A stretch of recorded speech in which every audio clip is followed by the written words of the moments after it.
அன்பிற்குரியோர்களே, போதகர் சபாட்டாவின் சொந்த கிராமத்தில் இன்னொரு போதகரின் உடல் கீழே கிடத்தி வைக்கப்பட்டிருந்தது.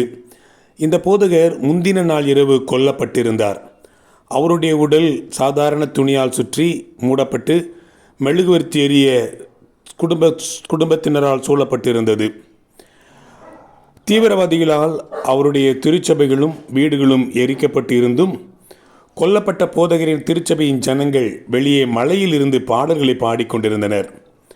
அங்குள்ள கிறிஸ்தவர்களுக்கு எப்போதும் ஆபத்து நேரிடலாம். ஏனென்றால் எந்த நேரத்திலும் தீவிரவாதிகள் அவர்களை தாக்கக்கூடும். இது பெருநாட்டின் நிலைமை.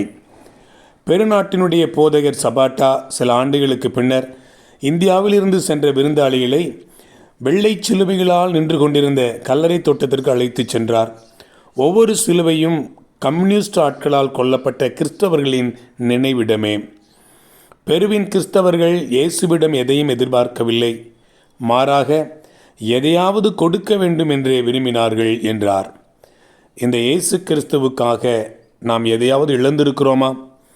இதுவே இன்றைய இரத்த சாட்சிகளின் குரலாயிருக்கிறது. வாழ்த்துக்களுடன் ஜார்ஜ்.